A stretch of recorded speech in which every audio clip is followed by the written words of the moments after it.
North Korea is like Game of Thrones, but without the dragons. It's an aristocratic society and it's capitalist. And everything is geared to make sure that there's as much cash for Kim as is possible.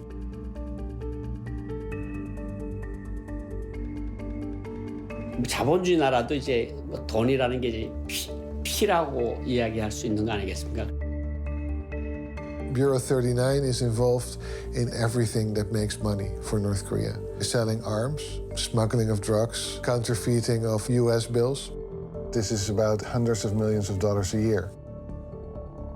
전 다 해요. 전 everything. 어제 우리가 하는 일은 말하자면 make dollars.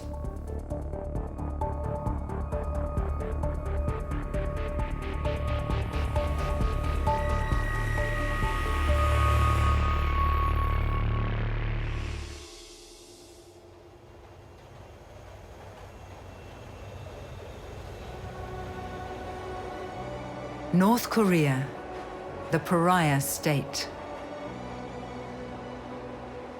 A dictatorship shrouded in mystery.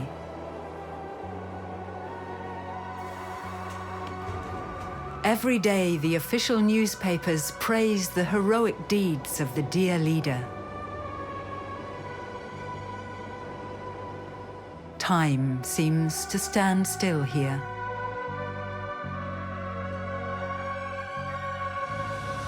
North Korea has the fourth largest army in the world. For 3 generations, the Kim family has ruled the country with an iron fist. But how does the regime manage to survive despite severe UN sanctions?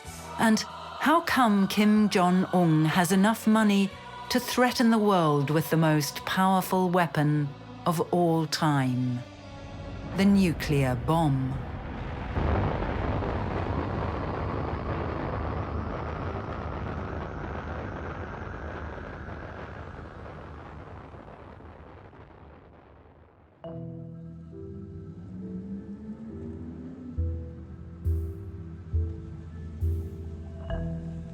Far from North Korea, a history professor is working on answers to these questions.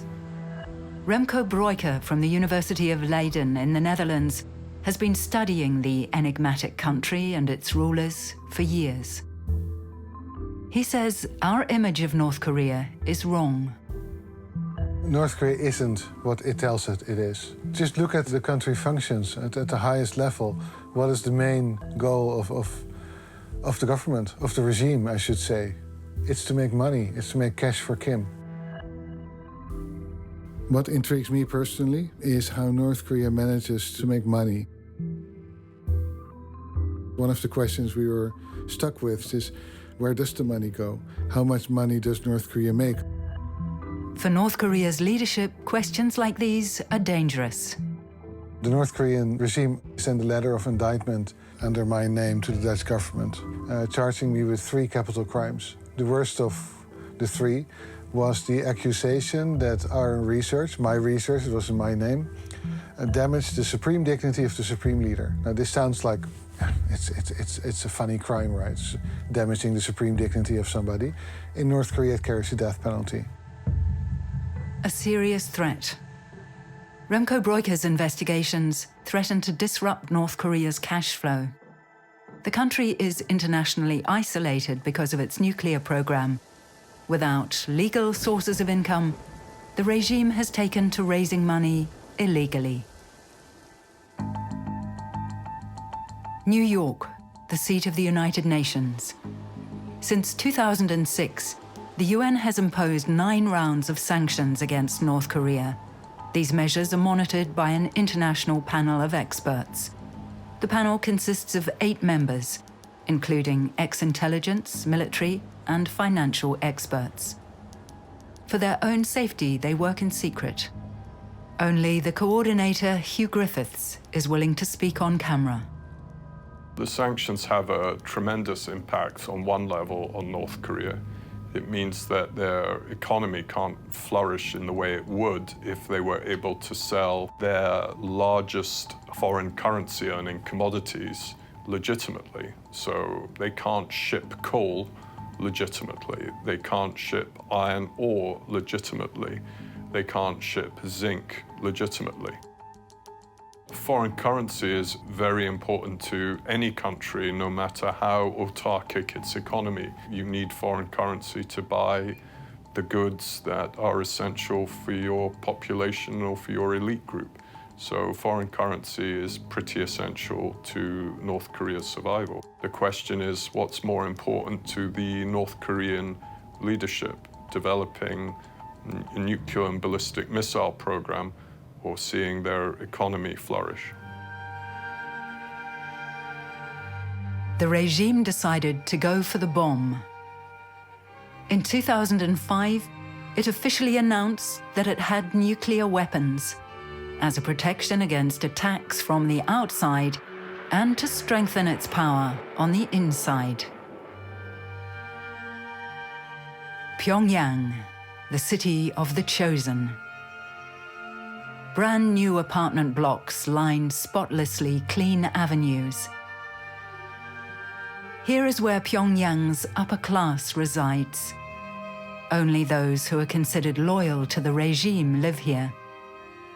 Those who want to enter the capital from the outside need a permit. Song Kyun-chul from Pyongyang's Economic Research Institute. He's authorized to talk to journalists, for example, about the sanctions. 완전한 제재는 불가능하다. 우리도 지금 제재 속에서도 일종하게 대경제 사업은 하고 있습니다. 제재를 하겠으면 하라. 하든 안 하든 우리는 우리 힘, 우리 기술, 우리 발전 방식을 가지고 살아나간다는 것. 우리식 자력갱생을 번영의 보검으로 틀어지고 계속 앞으로 나갈 것이라는 것. 이렇게 생각합니다.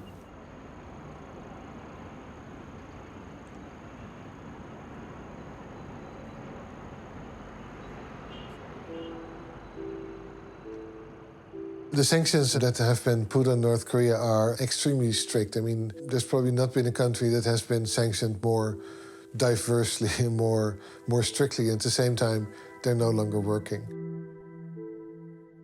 There is a huge problem with our North Korea policy and using sanctions to try and have the regime modify its behavior. Because we're not sanctioning the one entity that earns most of its money, that keeps it afloat financially, that keeps it alive. Many high-ranking defectors from North Korea talk about a secret government department that's said to administer the regime's secret funds. Allegedly, Kim Il-sung and his son Kim Jong-un set it up in the late 1970s and equipped it with wide-ranging powers. Its tasks: securing an independent power base for the Kims and raising money for the nuclear bomb and the leader's personal luxury. Its name, Bureau 39. Only 200 kilometers to the southeast, Seoul, South Korea's hypermodern capital, one of the 10 most expensive cities in the world. Around 25 million people live in the metropolitan area, about half the population of South Korea. Among them, most of the 30,000 people who managed to flee from North Korea. Ko Young-hwan was a North Korean diplomat. He escaped in 1991. Later, he was deputy director of South Korea's Institute for National Security Strategy.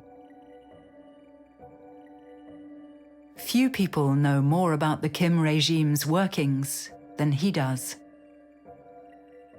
김정일 국방위원장이 취임을 하면서 노동당 재정경리부 3층 9호실에 이름을 따서 39호실이라고 만들었다는 설이 있고, 김정일 위원장이 3월 9일 날 이런 39호실을 만들어라, 그래서 39호실이 됐다는 설이 있는데, 지금까지도 39호실은 김정은의 비자금을 담당하는 부서입니다.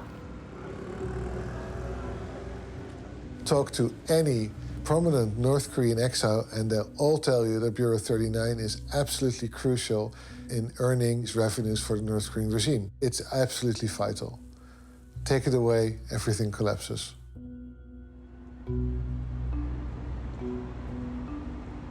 Here in New York, the United Nations impose and monitor the sanctions against North Korea. An entity as important as Bureau 39 should be heading the list of banned organizations. Office 39 is normally talked about by North Korean defectors. We don't really see Office 39 in our investigations. Instead, we're looking at the North Korean banks and the shell companies that traditionally operate overseas in third countries to generate foreign currency, and then that money is sent back to North Korea. Bureau 39 outside of North Korea is not called Bureau 39. Nobody identifies as somebody who works for Bureau 39. So it's very difficult to slap sanctions on people you don't really know are active. Kinshasa, the capital of the Democratic Republic of Congo. Since the 1980s, North Korea has been procuring foreign currency here in the heart of Africa. Ko Young-hwan witnessed a particularly spectacular case at the time. 콩고 민주공화국에 있었는데 돈을 찍는 공장을 가지고 있습니다. 미국 외화를, 달러를 찍어냈습니다. 1달러짜리 지폐를 사서, 그건 진폐입니다. 1달러짜리를 지워버리고 그 위에 100달러짜리를 인쇄하는 방법으로 처음엔 그렇게 썼어요. 처음에 쓰던 방법은 어떻게 썼는가 하면 달러를 바꾸는 밀매업자들한테 가서 100달러짜리 뭉치에다가 가운데다가 2, 3천 불을 유저 지폐를 넣어서 10,000달러다. 그러면 다 이렇게 봐요. 그럼 10,000달러치를 주재국 돈으로 줘요. 그럼 주재국 돈을 받아가지고 그걸 중앙은행에다 넣고 중앙은행에서 3달러를 받아가지고 그걸 평양에 가져가서 결국은 39호실에 들어가는 거고. Bureau 39 never acts openly, but its fundraising activities span the globe.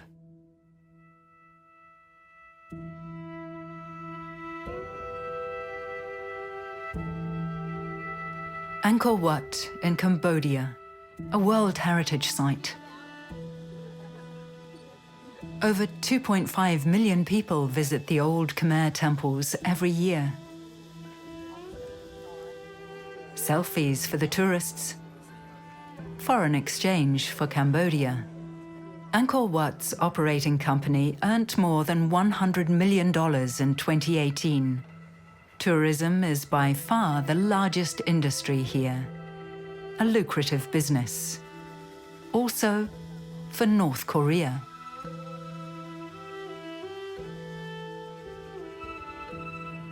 Right next to the entrance to the temples, a museum that opened in 2015. At its heart is a 3D painting that depicts the history of the Khmer Empire in monumental images. Throngs of tourists are guided through here every day. So for the painter, they from North Korean. We have 63 painters. They took 1 year and 4 months to painting. And who constructed it? Was it Cambodian or North Korean as well? The North Korean as well. The North Korean construct the museum. Circumventing UN sanctions, North Korea not only built the complex, but also financed it. In return, the North Koreans collect all the revenues for the first 10 years. After that, they'll share the profits. The North Korean CEO doesn't want to appear in front of the camera, but he says the museum makes about $7 million a year in entrance fees alone. Soon, this figure is supposed to double.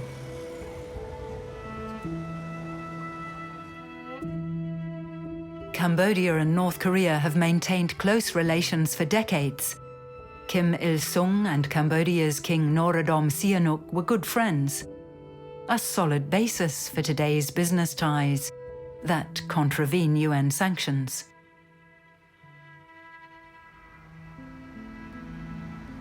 In the evening when the museum closes, the North Koreans throw another set of doors open for the hungry tourists. They don't want cameras in the restaurant, so we film in secret. Yeah, we had a reservation yesterday. What name did you have? The tables are almost always fully booked. Can we sit? Can we also sit near the sea? Okay, then we sit here. Okay. Yeah, I want to see it. Yeah, all right. The menu boasts North Korean specialties, such as cold noodles and sea cucumber. The prices are surprisingly high by Cambodian standards. A main course costs up to $50. In particular, tourists from China and South Korea visit the restaurant. The young women who serve here are mostly art students from Pyongyang. They live and sleep above the restaurant and are often not allowed to leave the premises for years. Every evening at the same time, they change their costumes and get ready for the big show.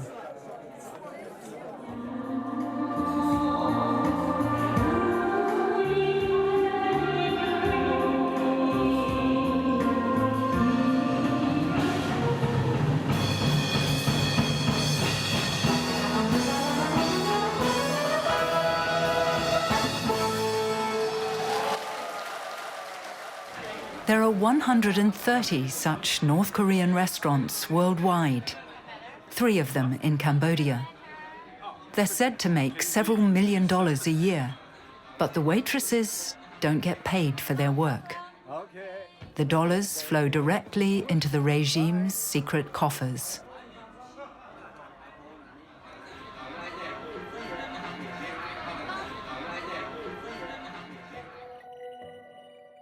No other country exploits its population as systematically as North Korea. North Korean workers are deployed worldwide, even in the European Union, in Poland. Here we encounter North Korean work brigades on a building site. They've been promised good wages and decent working conditions, only to be treated like slaves. In the evening, after a 12-hour shift, the workers are driven to their barracks.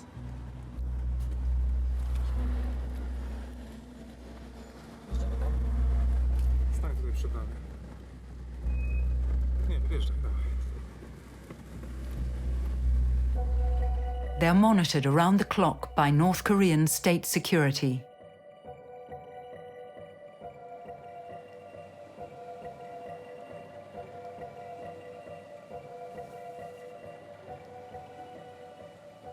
Still, one of them decides to talk.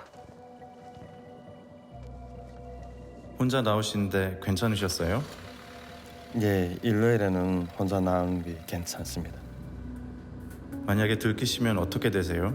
문책을 당하지요. 법에 끌려가서 문책당하고 그리고 조사받지요. 조사받고 마지막에 이 조사가 심해지면 평양에 끌려가가지고 거기서 또 조사해가지고 마지막에는 정당에는 감옥에 가게 되지요. 여기 직장이 있으신 거죠? 네, 저는 30대인데 우리 집 사람하고 딸을 고향에 두고 혼자 돈 벌러 나왔죠. 네, 그런데 아무리 일을 많이 해도 돈을 모으기가 너무 힘들어요. 네, 형편없지요. 아무데나 갈 수도 없고 자유가 없어요. 조 단위로 같이 생활하니까 우리 임금이 다 뜯기는 거 알고 계시죠? 우리한테 지어지는 건 조금밖에 안 돼요. 다 뜯기지만은 그래도 집사람하고 딸이 있기 때문에 할 수 없이 이거 해야 되는 그런 방법밖에 없어요.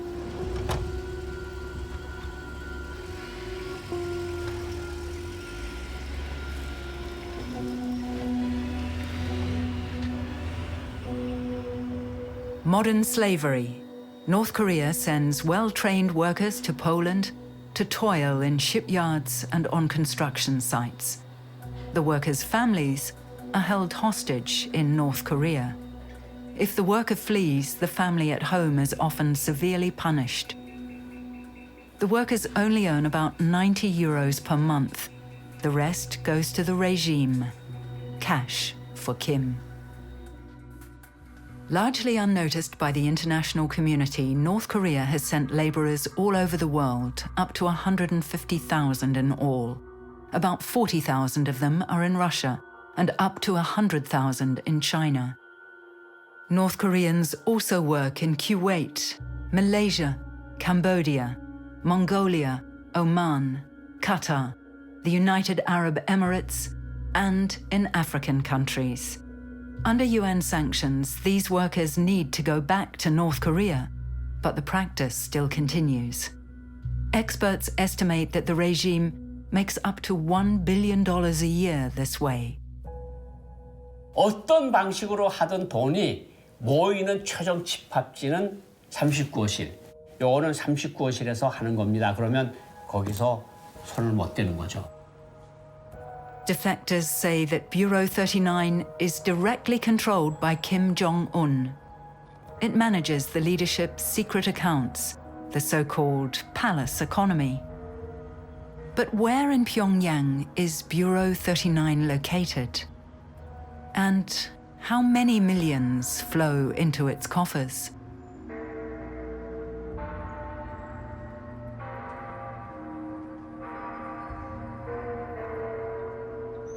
When we ask the North Korean official, he and his translator pretend not to know. 무슨 39층 소리 하는데 오일에서 알고 계시는 39층이라는 거지. 나도 지금 뒤에 앉아서 질문이 무슨 소리야?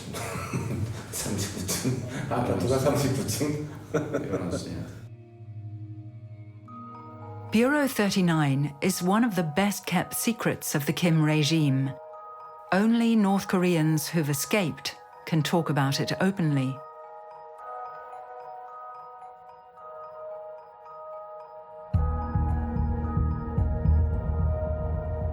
Seoul.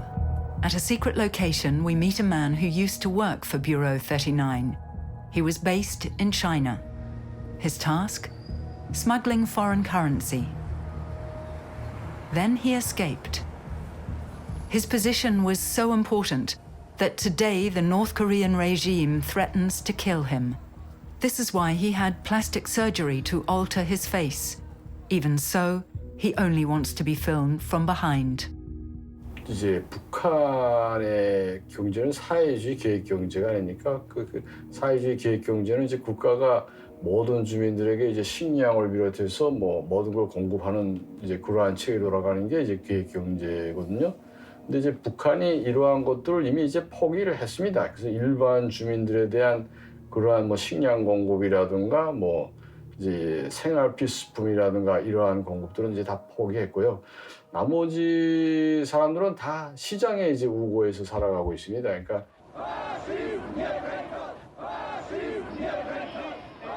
To understand Bureau 39 and the capitalist structures of North Korea, it's important to understand its history.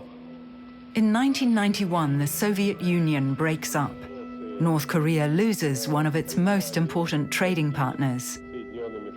While many former socialist states now rely on market economics, the Kims continue to isolate themselves. When Kim Jong-il takes over from his late father in 1994, a famine breaks out. During the Great Famine in the mid-90s, many North Koreans starved to death. The public distribution system collapsed. Witnesses describe seeing mountains of dead bodies in the streets. Anywhere between 1 to 3 million North Koreans died. So what happened is that North Koreans now knew that if they wanted to survive, they could no longer trust or rely on the state. From then on, the rural population in particular had to be self-sufficient. Black markets started to emerge all over North Korea. They're called jangmadang. All sorts of currencies are accepted, especially American dollars and Chinese yuan. Today there are countless of these markets throughout the country. 400 of them are even officially licensed and provide tax income for the regime. Mainly food and goods from China are bartered and sold here.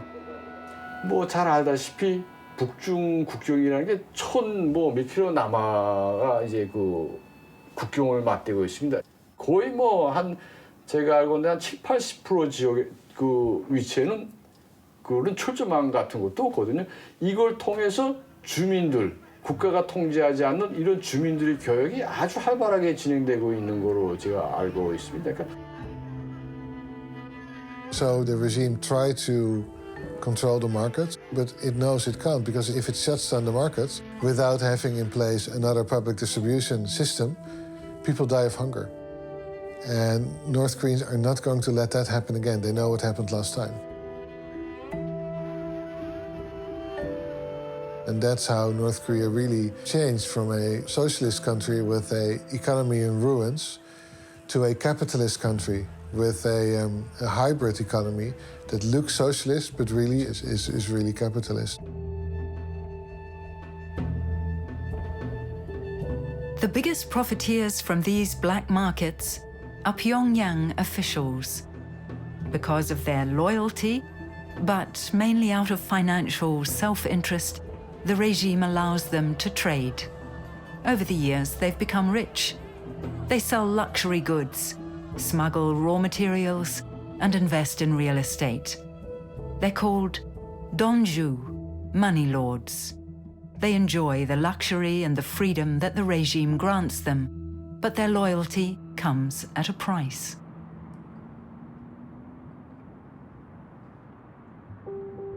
Many donju hold senior government positions, including at Bureau 39.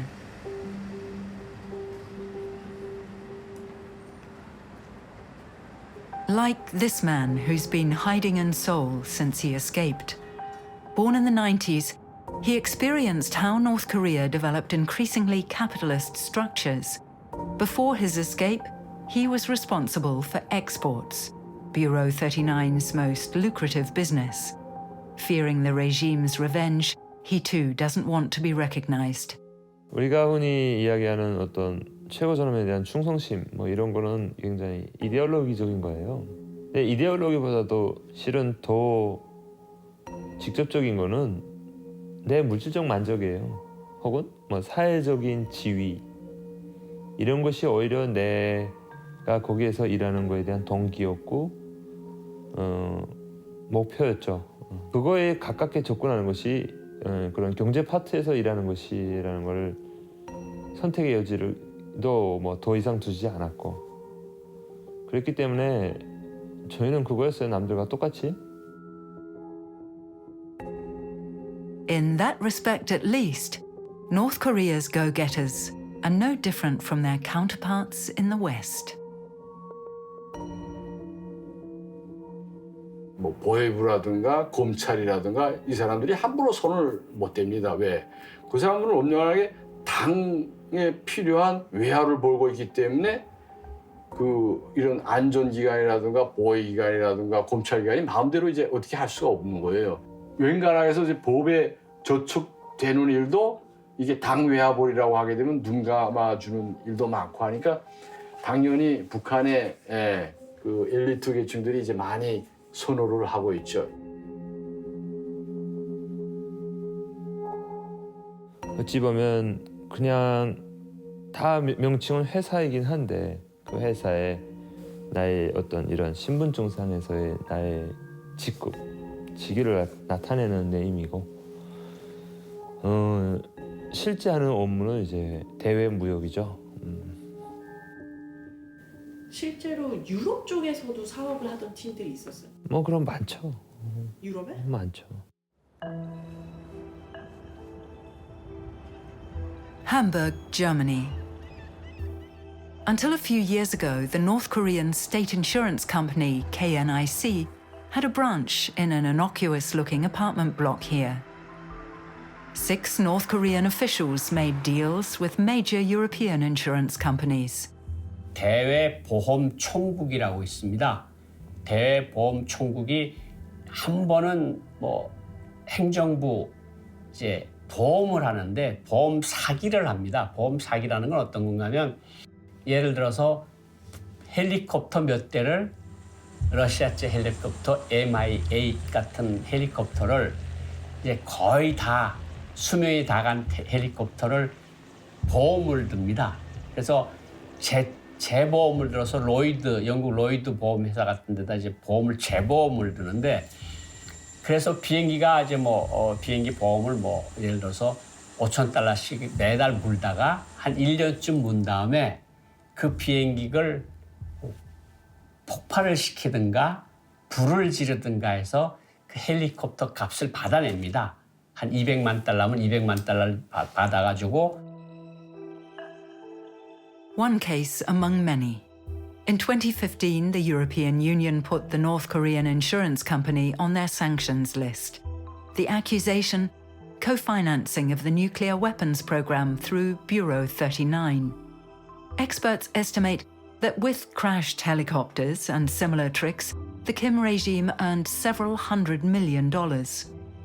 많은 사람들이 훈장도 받고 그래서 이게 다 버리는 물건을 가지고 이런 돈을 벌 줄은 몰랐다. But how does the Kim regime manage to transfer the millions it makes to Pyongyang? The answer is simple: through diplomatic channels. 그러한 것들을 하고 있는데 대체로 39호실은 대표부가 나와 있든지 대사관에 소속돼 있든지 이 사람들은 대체로 그 본국의 이제 수출품을 해외에 팔고 이제 그 39호실이 요구하는 물자를 들여보내주고요. 그다음에 이제 North Korea uses its worldwide network of embassies to ferry money back to Pyongyang. North Korean officials enjoying diplomatic immunity carry the money in cash in their flight baggage. A simple but efficient way to ensure the cash flow doesn't stop.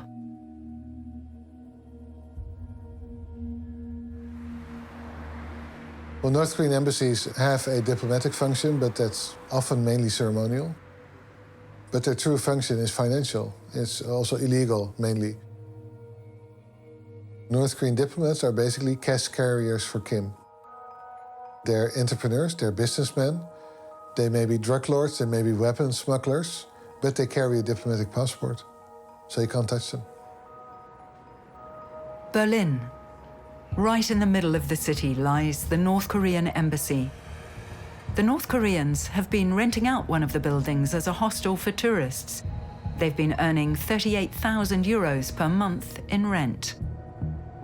Using embassy grounds for such activities is against diplomatic practices and contravenes UN and EU sanctions. But despite the efforts of German authorities, operations have been continuing for years. Like any other country, the main goal of the embassies is to serve the state and the North Korean state's priorities in particular. So because sanctions are so comprehensive now, much of the activities conducted in these embassies may be prohibited. Providing military supplies, training, and much of that has been done through North Korea's embassies, particularly in Africa and the Middle East. So out of all the countries in the Middle East currently, the Syrian Arab Republic has the greatest levels of prohibited cooperation with North Korean military entities. Hafiz al-Assad, the father of the current Syrian despot, and Kim Il-sung were friends from the 1960s on. Back then, the North Koreans helped the Syrians during the war against Israel and supplied them with weapons and ammunition, an important source of income, right up till today.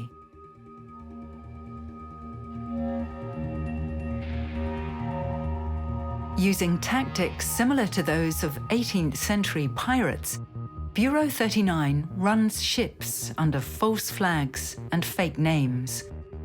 According to the UN, North Korea has thus managed to send large numbers of weapons and grenades to Syria. In 2017, at least 40 shipments from North Korea passed through the Suez Canal.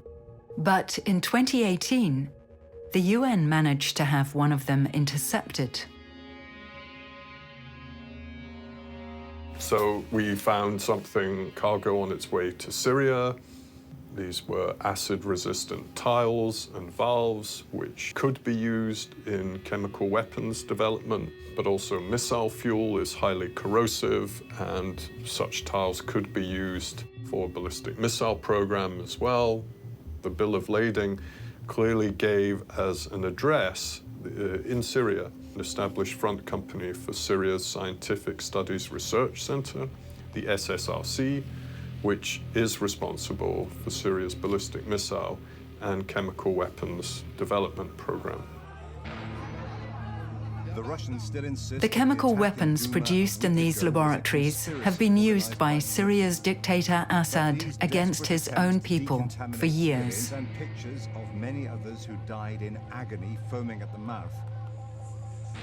It's a little-known fact that the Syrian chemical weapons program was created with the help of North Korean technicians and scientists.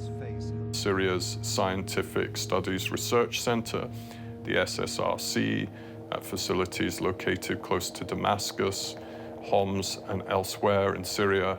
And some of these sites were subsequently bombed by the United States. More than 100 missiles were fired in the joint action, targeting suspected chemical weapons sites. President Trump declares mission accomplished, saying missile strikes against Syria by the US, Britain, and France were perfectly executed. The purpose of our actions tonight is to establish a strong deterrent against the production, spread, and use of chemical weapons. Well, when the Americans bombed the chemical laboratories, they bombed the North Koreans there. Yeah, whether they knew they were bombing the North Koreans, I don't know. But they did, yes. The North Korean presence in Syria is really much underreported and underappreciated.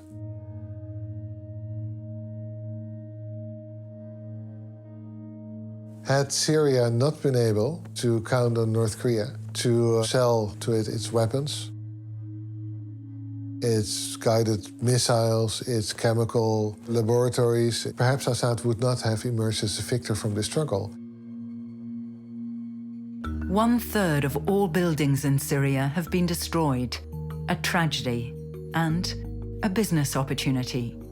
The Syrian regime hopes for billions from international donors for the reconstruction of the country. The necessary work brigades are to come from North Korea. The two countries signed a contract at a meeting in June 2019. Dirty deals between despots. The money that's earned by Office 39, it goes straight into the coffers of the leadership. It is used on the one hand to provide for luxury items. It is used to pay for the Mercedes-Benz cars that somehow found their way into North Korea despite the sanctions. But it is also used, and this is probably more important, to deliver the best hackers you can train. As early as the mid-80s, Kim Jong-un started training the most talented children in terms of mathematical abilities and programming abilities to become cyber hackers. They're also good money earners. Ransomware, like the WannaCry virus, for example, is considered to come from the North Koreans. It is the biggest cyber attack the world has ever seen. Hundreds of thousands of computers around the world in about 150 countries rendered useless. Now, the U.S. government is publicly placing the blame for that cyber assault, uniquely dubbed WannaCry, squarely on Kim Jong-un's army of hackers. British intelligence officials and Microsoft had previously concluded that groups associated with the North Korean regime were responsible for the WannaCry hack.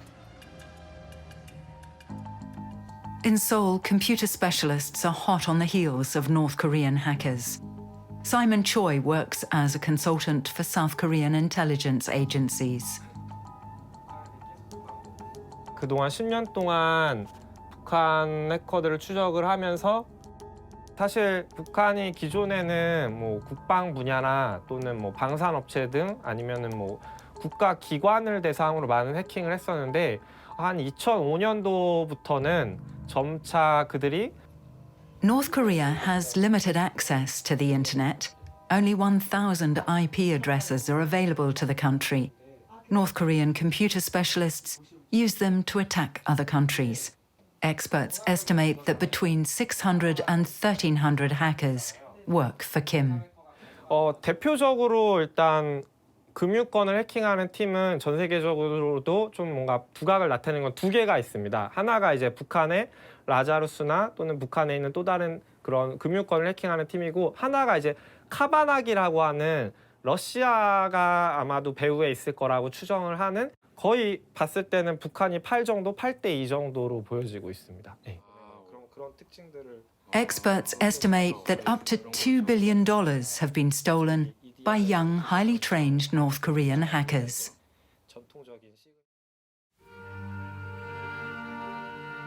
North Korea has developed an efficient education system for its upper middle class. Here at Pyongyang Middle School, the children who will later be computer specialists, scientists and engineers are trained to shape the future of the country, at home or abroad. Hello everybody, nice to meet you. I am Ian, I am 8 years old, but I'm a student. I can speak English, I can speak Chinese, I can speak Russian too. I'm counting on the abacus. It's really fun, thank you. The students also learn how to use computers. They have access to a very limited North Korean version of the internet. Uncensored variety is strictly forbidden. North Korea's rulers know that once the doors to the digital world have been thrown open, they can never be shut again. But despite all precautions, in 2007, North Korea faced the first digital data leak in its history. Because a lot of classified information is now available digitally, it can easily be copied and smuggled out of the country. For example, the data of Pyongyang's municipal registry, with more than 2 million entries. Professor Breuker obtained a copy and is currently analyzing it using special software. We never had this kind of up-to-date information ever.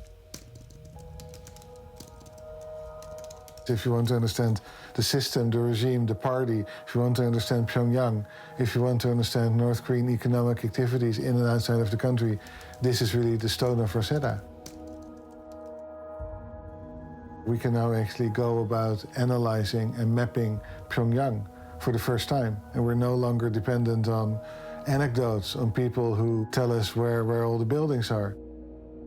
We can actually now see who's inside the buildings, what companies there are, what departments there are, and where you should locate them. The data proves the main building of Bureau 39 is close to the seat of power, right in the middle of Pyongyang, just a stone's throw away from the headquarters of the Workers' Party. It's divided into 6 main departments and employs several thousand people in Pyongyang alone. They have their own fleet of vehicles, kindergartens, a golf course, an ostrich farm, and even their own bank. These 6 main departments are in turn responsible for hundreds of individual companies throughout North Korea. They control iron ore and diamond mines, jewelry factories, and textile companies. They're mainly specialized in exporting goods abroad. Other companies in the Bureau earn foreign exchange through forced labor, arms smuggling, and insurance fraud. But one rule applies to all. The name Bureau 39 is never mentioned outside North Korea, so it remains invisible. Impossible for UN sanctions monitors to detect.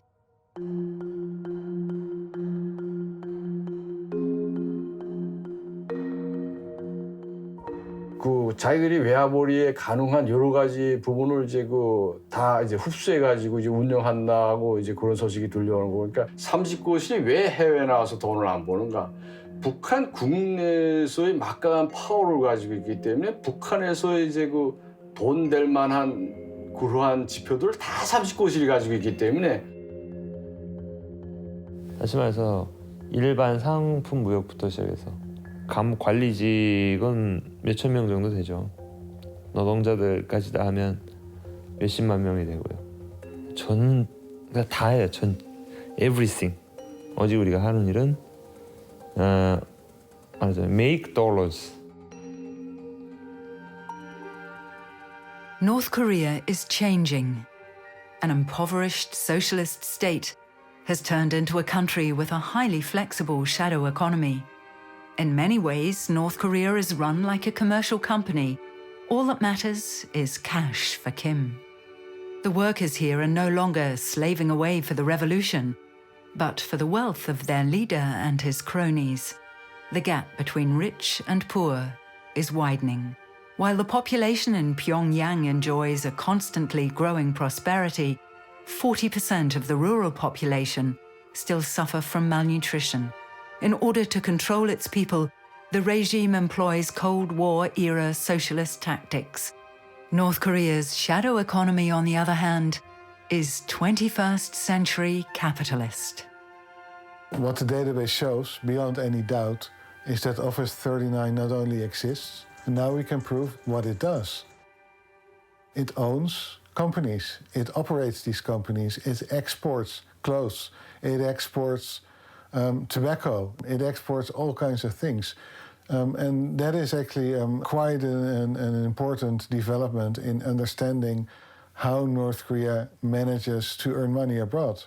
We now know exactly through what kind of departments, through what kind of companies Office 39 does this. The Kim Jong-suk silk spinning mill, named after Kim Jong-un's grandmother. A model factory. 1,600 workers are employed here, most of them women. They sort, process, and boil the cocoons of the silkworms to obtain the precious yarn. The silkworms come from a province south of Pyongyang. About 200 tons of silk are produced here every year. A luxury product, expensive and labor-intensive. The factory's entire production is intended for export abroad. But the supervisors are unwilling to disclose who the foreign customers are. I'm not sure anymore who suffers under those sanctions. It's a hassle, I'm sure, for North Koreans, but they do find ways around it. One of the problems is that neither China nor Russia is helping in enforcing the sanctions. 그런 문제가 30거실의 전체 재정 수입에 타격을 줄 만한 정도의 그런 큰 문제는 아니었던 것 같아요. 비수기가 있는데 기본적으로 1년 365일 정말 생산이 멈추질 않아요. 우리 공장 하나에서는 1년에 뭐 몇십만 불, 100만 불, 뭐 몇백만 불까지의 국가 계획을 하죠. 그렇게 놓고 볼 때 단순히 30거실 산하의 회사가 800개, 900개, 1000개라고 했을 때 이걸 단순 제거업을 이제 곱하기로 할 수가 있냐? 그러면 그 피혁 공장이라 그랬나? 피복. Garment factory. Textiles are the second most important North Korean export product after coal. 우리가 방직공업이 아니고 우봉유 만드는 거 있잖아요. 피복.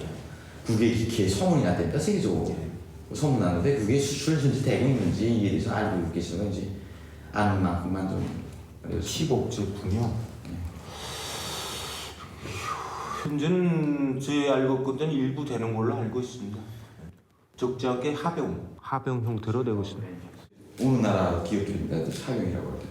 중국이 좀 있고 그다음에 저기 동남아 쪽에도 있고 소방 나라도 소방도 옛날부터 있었는데 아직 존재하는지 모르겠어요. Dandong, China. North Korea's gateway to the world. And a symbol of how futile the UN's efforts are to dry up Kim's sources of cash. The Sino-Korean Friendship Bridge across the Yalu River has been connecting China and North Korea since 1943. It's one of the few ways to enter or leave North Korea.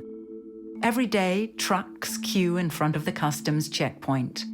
Smugglers, traders, and also the agents and entrepreneurs of Bureau 39. They're all hoping for a quick deal here. China is by far North Korea's most important trading partner. Financial experts estimate that 90% of North Korea's exports go to its powerful neighbor in the north.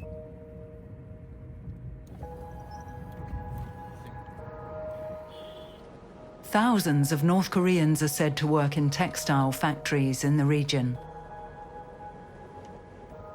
Disguised as businessmen and equipped with hidden cameras, we film in one of the factories.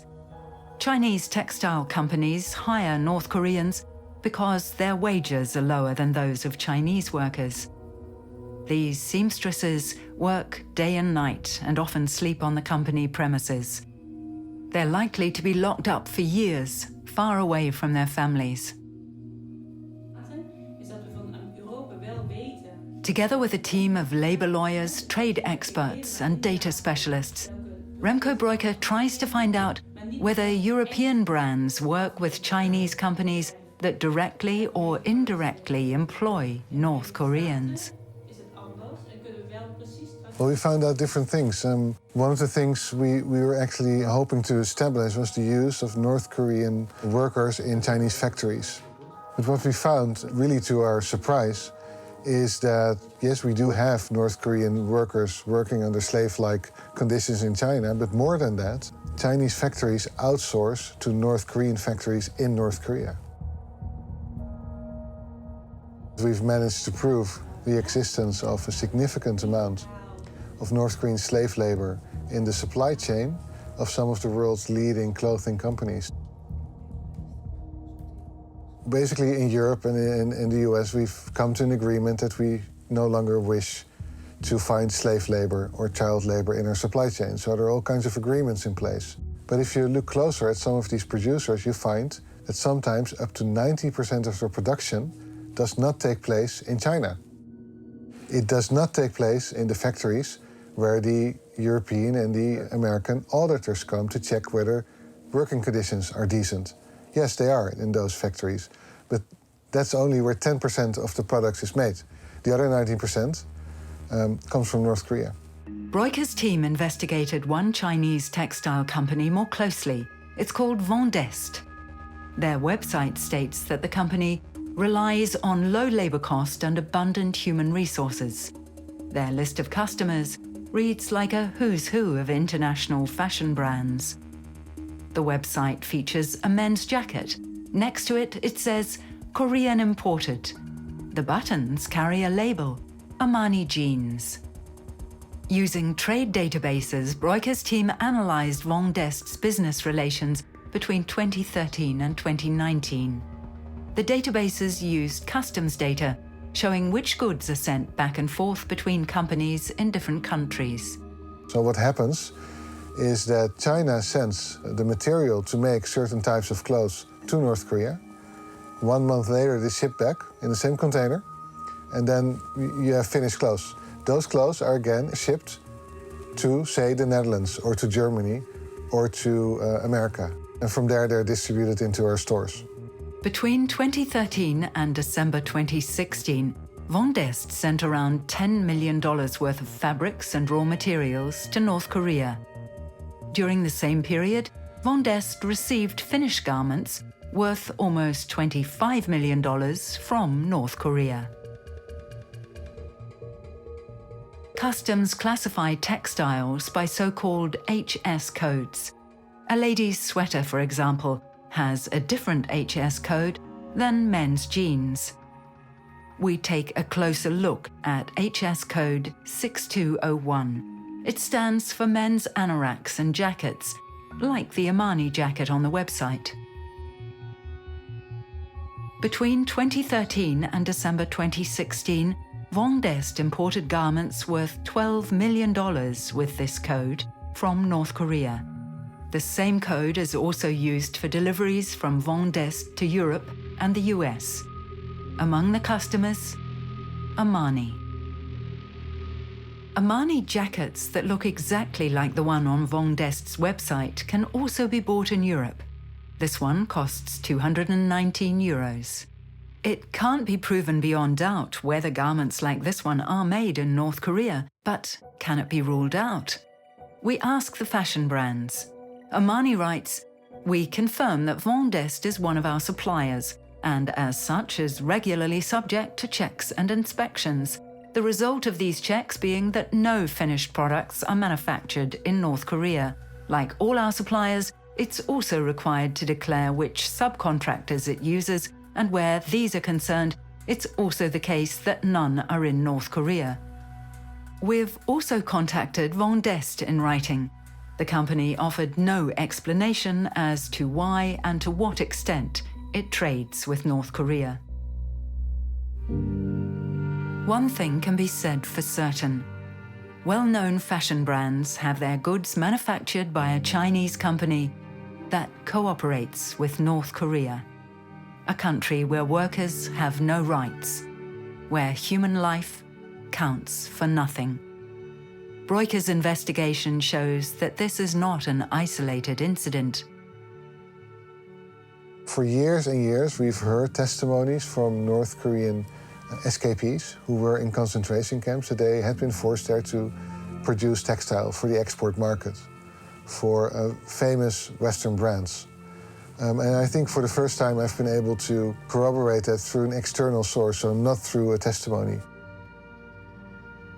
In this same database, I found the department, the bureaucratic department, that is responsible for managing the production of textiles for one of the concentration camps outside Pyongyang. It means that we not only buy clothes produced by forced laborers, maybe even slave labor, we may even buy clothes in the Netherlands, in Germany, all through Europe, in America, that was made in concentration camps by people who will never see the light of day again. These are the kinds of camps that you don't leave until you're dead. That is just too horrific to put in words. And we're complicit.